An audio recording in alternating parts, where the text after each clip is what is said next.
Titan हमारे सौरमंडल में बेहद दिलचस्प और जिज्ञासा से भर देने वाला ऑब्जेक्ट है। इसमें कई विचित्र गुण हैं, जिससे टाइटन लुभावने रूप से सुंदर दिखता है। 1655 में अपनी खोज के बाद से ही टाइटन वैज्ञानिकों के आकर्षण का केंद्र बना हुआ है। टाइटन शनि ग्रह का सबसे बड़ा चंद्रमा है और हमारे सौरमंडल में गैनीमीड के बाद दूसरा सबसे बड़ा चंद्रमा है, जो बृहस्पति ग्रह की परिक्रमा करता है। टाइटन सौरमंडल का एकमात्र ऐसा चांद है जिस पर बादलों के साथ एक घना वातावरण है। वैज्ञानिकों का मानना है कि टाइटन पर मौजूदा स्थितियां पृथ्वी के शुरुआती वर्षों के समान है। बस अंतर यह है कि पृथ्वी हमेशा से गर्म रही है क्योंकि यह सूर्य के करीब है। नासा प्रतिनिधि ने कहा है कि शनि ग्रह का सबसे बड़ा चांद टाइटन कई मायनों में बिल्कुल पृथ्वी जैसे दिखने वाले ग्रहों में से एक है, जिसे हमने अब तक खोजा है। टाइटन का वायुमंडल 2004 में कैसिनी मिशन के आने तक टाइटन के चारों ओर फैली नारंगी धुंध से इसकी सतह पृथ्वी के वैज्ञानिकों से छिपी हुई थी। टाइटन का वायुमंडल पृथ्वी के वायुमंडल की तुलना में लगभग 600 किलोमीटर की ऊंचाई तक फैला हुआ है। अब क्योंकि इसका वायुमंडल इतना ऊंचा है, इसलिए टाइटन को लंबे समय तक सोलर सिस्टम का सबसे बड़ा चंद्रमा माना जाता रहा। लेकिन 1980 में यह सबसे बड़ा चांद नहीं रहा, जब वॉयेजर को यह पता चला कि ये वास्तव में गैनीमेड से छोटा है। टाइटन का वायुमंडल मुख्य रूप से 95% नाइट्रोजन और 5% मीथेन से सक्रिय और कॉम्प्लेक्स है। टाइटन में कार्बन और हाइड्रोजन वाले ऑर्गेनिक मॉलिक्यूल्स भी मौजूद हैं, जिनमें अक्सर पृथ्वी के वातावरण के समान ऑक्सीजन और दूसरे एलिमेंट्स भी शामिल होते हैं, जो जीवन के लिए बहुत आवश्यक हैं, जैसा कि हम जानते ही हैं। एक रहस्यमय प्लेनेट। टाइटन के वायुमंडल में एक अनसुलझा रहस्य है। चूंकि मीथेन सूरज की रोशनी से टूट जाती है, वैज्ञानिकों का मानना है कि एक और स्रोत है जो खोए हुए मीथेन की भरपाई करता है। मीथेन का एक संभावित स्रोत ज्वालामुखी गतिविधि है, लेकिन इसकी पुष्टि अब तक नहीं हुई है। यह संभव है कि टाइटन के वातावरण की पृथ्वी के वातावरण के समान अंतरिक्ष में निकासी होती रहती है। कैसिनी अंतरिक्ष यान ने ध्रुवीय हवाओं का पता लगाया है, जो शनि ग्रह की मैग्नेटिक फील्ड के साथ वायुमंडल से प्रकाश के साथ इंटरेक्शन द्वारा चार्ज हुई मीथेन और नाइट्रोजन को खींचती है। माना जाता है कि इसी तरह की प्रक्रिया पृथ्वी पर हमारी अपनी मैग्नेटिक फील्ड के साथ भी घटित होती है। नासा ऑफिशियल ने कहा है कि शनि के सबसे बड़े चंद्रमा टाइटन पर कैसिनी और ह्यूजेंस मिशन ने हमें मौसम, जलवायु और जियोलॉजी के साथ बिल्कुल पृथ्वी की तरह मिलती जुलती दुनिया को दिखाया है, जिससे हमारे अपने ग्रह को समझने के लिए नए रास्ते खुले हैं। Magic islands. टाइटन पर मीथेन की झीलों की बहुतायत है, जो ज्यादातर इसके दक्षिणी ध्रुव के पास मौजूद हैं। 2014 में वैज्ञानिकों ने एक अस्थायी घटना को देखा, जिसे उन्होंने मजाक में मैजिक आइलैंड का नाम दिया। एक आभासी द्रव्यमान जो कभी दिखाई देता है और कभी गायब हो जाता है। यह संभव है कि टाइटन के महासागरों में नाइट्रोजन के बुलबुले सतह पर एकत्र हो जाते हैं और एक अस्थायी द्वीप का निर्माण करते हैं, जो अंततः नष्ट हो जाते हैं। जलीय चक्र। 2014 में कॉर्नेल यूनिवर्सिटी के वैज्ञानिक जेसन हॉफगार्टनर ने कहा था कि मुझे लगता है कि टाइटन के बारे में सबसे खास बात यह है कि इसमें तरल मीथेन, ईथेन की झीलें और समुद्र हैं, जो इसे सौरमंडल में पृथ्वी के बाद इकलौती दूसरी दुनिया बनाता है जिसकी सतह पर स्थायी तरल पदार्थ है। टाइटन पर न केवल झीलें और समुद्र हैं, बल्कि इसमें नदियां भी हैं और यहाँ बारिश भी होती है। इसके पास भी एक जलीय चक्र है, जिसका अध्ययन हम पृथ्वी के जलीय चक्र यानी हाइड्रोलॉजिक साइकिल के अनुरूप कर सकते हैं। ये हमारे सौरमंडल में एकमात्र ऐसी जगह है जिसमें ये विशेषताएं हैं। टाइटन की सतह के बड़े क्षेत्र हाइड्रोकार्बन रेत के टीलों से ढके हुए हैं। टाइटन पर ये टीले अफ्रीका में नामीबियाई रेगिस्तान से मिलते जुलते हैं। क्योंकि मीथेन टाइटन पर तरल रूप में मौजूद है और ये वाष्पित भी हो जाती है, जिससे बादलों का निर्माण होता है और टाइटन पर कभी कभी मीथेन की बारिश होती है। टाइटन की सतह के ऊपर मीथेन की बर्फ और साइनाइड गैस के बादल तैरते हैं। टाइटन पर होने वाली प्राकृतिक प्रक्रियाएं पृथ्वी के समान ही हैं, लेकिन इनमें पानी के अलावा दूसरे मटेरियल्स भी शामिल हैं।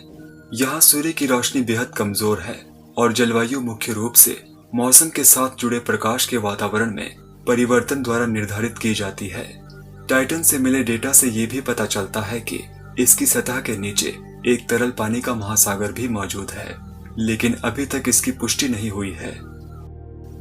सभी वायुमंडल एक जैसे नहीं बने हैं। सोलर सिस्टम के बाहर जितने भी बादलों से ढके ग्रह खोजे गए हैं, टाइटन ने उन सभी आकाशीय पिंडों के लिए एक मॉडल के रूप में काम किया है।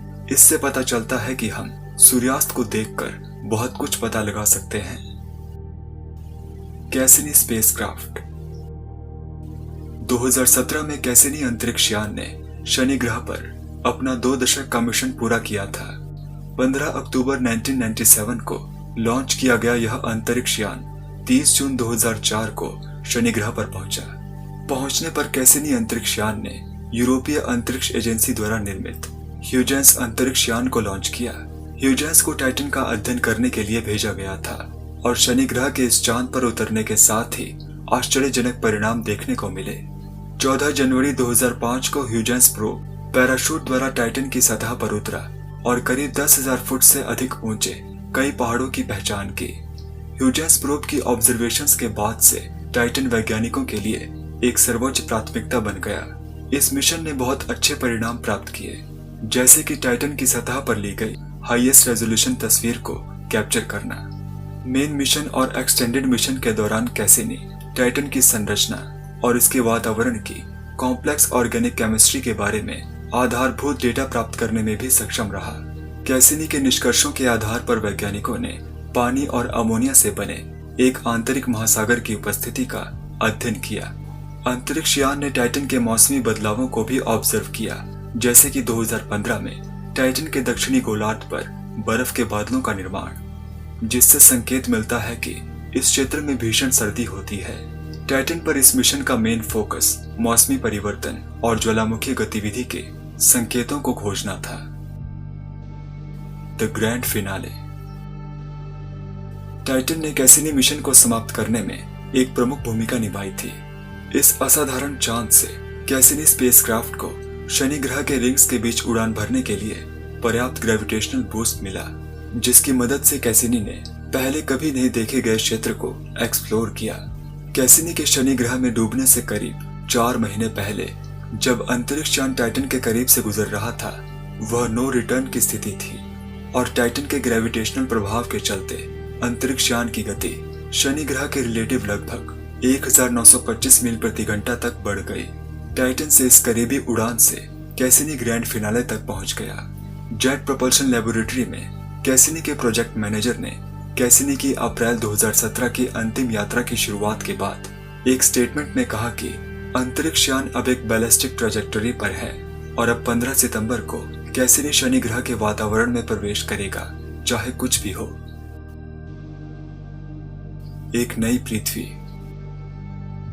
यह माना जाता है कि टाइटन पर मौजूदा स्थितियां दूर के भविष्य में चंद्रमा को रहने योग्य बना सकती हैं। यदि आने वाले अगले 6 करोड़ सालों में हमारे सूर्य का तापमान बढ़ता है और सूर्य एक विशाल लाल तारे में बदल जाता है, तो टाइटन का तापमान उस पॉइंट तक पहुंच सकता है जहां पानी के महासागर तरल अवस्था में पहुंच जाएं। कम से कम कई गणनाओं के आधार पर यदि आगे के विकास की भविष्यवाणी की जाए, तो अगर ऐसा होता है तो टाइटन पर स्थितियां पृथ्वी की तरह हो सकती हैं, जिससे इस असाधारण चांद पर जीवन के कुछ रूपों के लिए अनुकूल परिस्थितियों का निर्माण हो सकता है।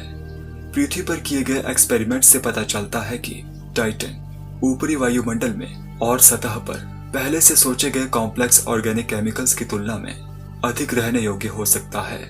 वैज्ञानिक पहले सोचते थे कि टाइटन की वायुमंडलीय केमिस्ट्री मूल रूप से निष्क्रिय है, लेकिन ऐसा नहीं है। जेट प्रोपल्शन लेबोरेटरी में अध्ययन के प्रमुख लेखक मर्थी गुटी पैथी ने एक स्टेटमेंट में कहा है कि जैसे सूर्य का प्रकाश पृथ्वी की सतह पर बायोलॉजिकल केमिस्ट्री को चलाता है, वैसे ही टाइटन पर भी चलाता है। हालांकि टाइटन सूर्य से बहुत कम प्रकाश प्राप्त करता है और ज्यादा ठंडा भी है। टाइटन की सतह के आसपास का वातावरण निष्क्रिय नहीं है, बस केमिकल एक्टिविटी बहुत कम है। टाइटन के बारे में कुछ तथ्य। टाइटन का नाम ग्रीक पौराणिक कथाओं से लिया गया है। टाइटन प्राचीन देवता थे जिन्होंने ओलंपियन से पहले ब्रह्मांड पर शासन किया था। इस चंद्रमा की खोज 1655 में डच खगोल शास्त्री क्रिस्टियन ह्यूजेंस ने की थी। नासा के कैसिनी अंतरिक्ष यान में सवार ह्यूजेंस प्रोब यूरोपीय अंतरिक्ष एजेंसी द्वारा टाइटन पर भेजा गया था। यूरोपीय अंतरिक्ष एजेंसी ने उन्हें डच खगोल शास्त्री के सम्मान में इस प्रोब का नाम ह्यूजेंस रखा। ह्यूजेंस टाइटन की सतह पर उतरने वाला पहला मानव निर्मित ऑब्जेक्ट था। टाइटन का डायमीटर पृथ्वी के चंद्रमा से 50% बड़ा है। टाइटन मरकरी ग्रह से भी बड़ा है, लेकिन इसका द्रव्यमान टाइटन के द्रव्यमान का आधा है। टाइटन के द्रव्यमान में पानी मुख्य रूप से बर्फ और चट्टानी मटेरियल के रूप में मौजूद है। इसकी कोई मैग्नेटिक फील्ड भी नहीं है। क्या आपको लगता है कि मानव जाति किसी दिन टाइटन पर रह पाएगी, या आप इसे पूरी तरह से असंभव मानते हैं? मुझे कमेंट्स में जरूर बताइएगा।